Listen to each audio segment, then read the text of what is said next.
আসসালামু আলাইকুম। আশা করি আপনারা সকলে অনেক অনেক ভালো আছেন। তো আলহামদুলিল্লাহ আল্লাহর রহমতে আমি অনেক ভালো আছি। তো আজকের আবার নতুন একটা কবুতরের ব্লগ ভিডিওতে আপনাদের স্বাগতম। যারা আমার এই চ্যানেলটিকে এখনো সাবস্ক্রাইব করে দেননি সাবস্ক্রাইব করে দিবেন।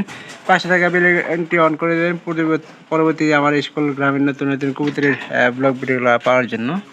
তো কেউ ভিডিওগুলো মিস করবেন না, অবশ্যই সম্পূর্ণ ভিডিও দেখবেন, ভালো লাগবে। পরবর্তীতে এরকম নতুন নতুন ভিডিও দেখার জন্য অনুরোধ থাকবে।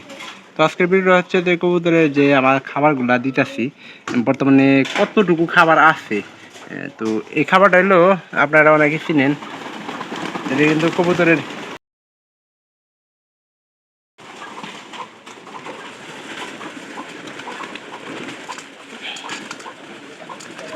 এটা হলো কবুতরের আপনার খাবার, ভুট্টা খাবার।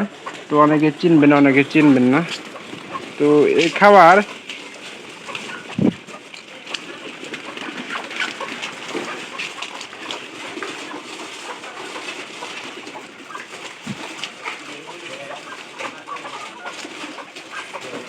এখানকার সবগুলারে দিই, কারণ নিচে না দিলে দেখা যাবো যে কবুতর আপনার ওই ইগুলা কিন্তু ঝামেলা করবো, মুরগিগুলা কিন্তু একটু ঝামেলা করতে পারে।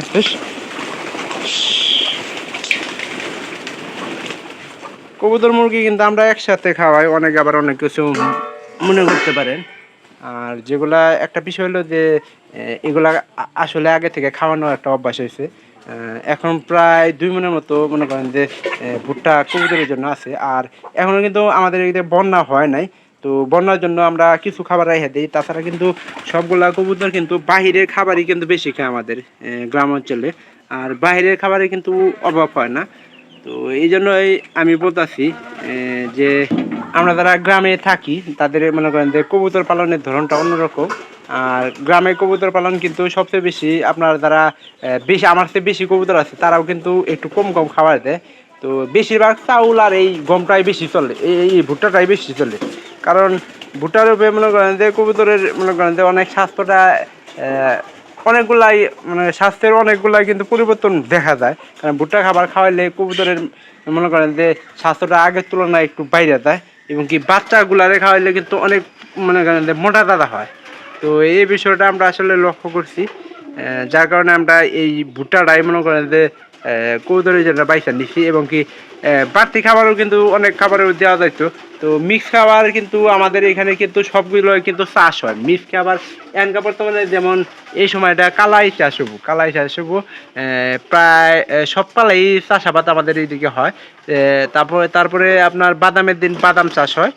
এইগুলা কিন্তু আপনার ফুল পিলে যে যদি আমরা দেখি হাইব্রিড বাদামগুলা যদি চাষ হয় ওই সময় দেখি যে হাইব্রিড বাদামগুলাও কিন্তু কবুতর খায়া মনে করেন বাড়িতে আসে। তো সেক্ষেত্রে দেখা যায় যে হাইব্রিড বাদামও কিন্তু ওদের হজম শক্তিতে কাজ করে। তো অনেকে মনে করেন যে এই বড় বড় খাবার খাইতে পারে না, কিন্তু আসলে এই সবগুলা খাবারই কিন্তু কবুতর খাইতে পারে।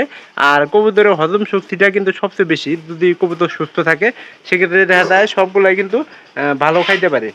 তো ভিডিওটা যারা যেখান থেকে দেখতেছেন অবশ্যই আমার চ্যানেলটিকে সাবস্ক্রাইব করে দেওয়ার চেষ্টা করবেন, পরবর্তীতে আমার এই সকল গ্রামের নতুন নতুন কবুতরের ব্লগ ভিডিওগুলো পাওয়ার জন্য। তো আপনারা কেউ ভিডিওগুলো মিস করবেন না, ভালো থাকবেন সবাই, সবাইকে ধন্যবাদ।